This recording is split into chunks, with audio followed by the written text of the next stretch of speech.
All right, today we're going to dive into a really powerful story from the ancient epic, the Mahabharata. And this is a tale that doesn't kick off with a big battle or a king on his throne. Nope. It starts with this strange, haunting vision that sets off a chain of events that will literally change the world. So, let's get into it. I mean, it's a deeply human fear, right? That once you're gone, that's it. Your legacy, your family line, everything you were just vanishes. Just hold on to that feeling, because that fear is the absolute heart of the curse we are about to explore. So just picture this. You're walking through the wilderness, and you stumble upon this scene. A bunch of men just hanging upside down in a massive pit. The only thing keeping them from falling into nothingness is a single rope made of grass. And get this, a single rat is slowly, methodically chewing right through it. It's a bizarre, absolutely terrifying image, and that is exactly where our story begins. So, what on earth does this terrifying vision actually mean? Well, to understand it, we've got to meet the man who saw it first. Now, this wasn't just any guy wandering around. The person who found these poor souls was a man of immense power, of incredible discipline, someone who had dedicated his entire life to escaping the very worldly ties that these men were so desperate to hold on to. So let's meet him, our protagonist, the great ascetic Jaratkaru. And his whole life is about to get turned completely upside down because of what he finds in that pit. To really get Jaratkaru's dilemma, you have to understand just how extreme this guy was.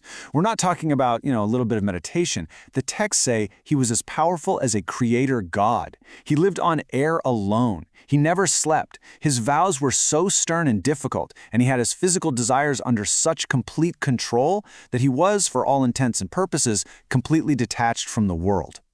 So seeing this impossible, heartbreaking scene, Jaratkaru is filled with this sudden, surprising grief. He calls out to them. He has to know who they are and why they're suffering like this. And their answer, well, it's about to shatter his entire reality. And this brings us to the big reveal, the shocking answer to Jaratkaru's question, which turns out to be a crisis not just for these men, but for Jaratkaru himself. That's their devastating reply.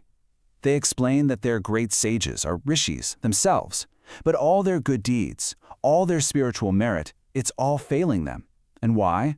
Because their family line is about to be completely extinguished. They have no one left to carry it on. You see, everything, and I mean everything, hinges on this one concept of punya. And in this story, punya isn't just about doing good deeds.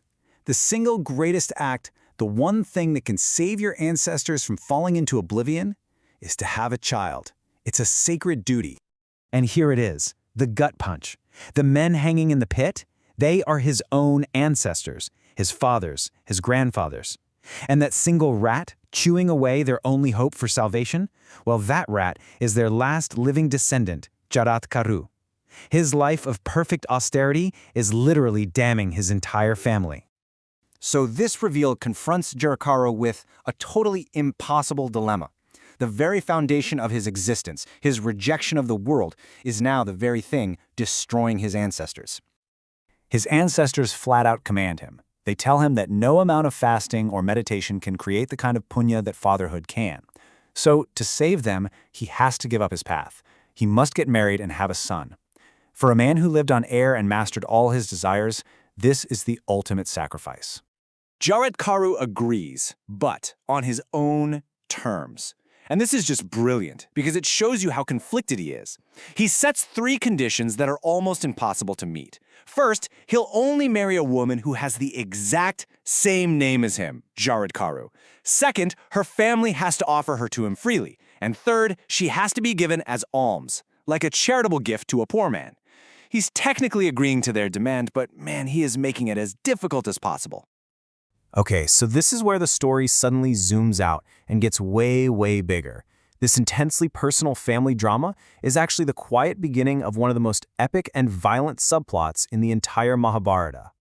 So what seems like a simple story about a holy man's duty to his family is actually tied, inextricably, to a much larger event, a king's plan to commit genocide against the entire race of snakes, the Nagas. You've got these 2 threads, one personal, one epic, and they are on a collision course. And that's the big question that launches us into the wider epic, isn't it? How does this reluctant holy man's search for a bride with a very specific name become the key to stopping a massive fiery sacrifice? Well, that is a story for another time, but it all starts right here, with a vision in a pit and a son's impossible choice.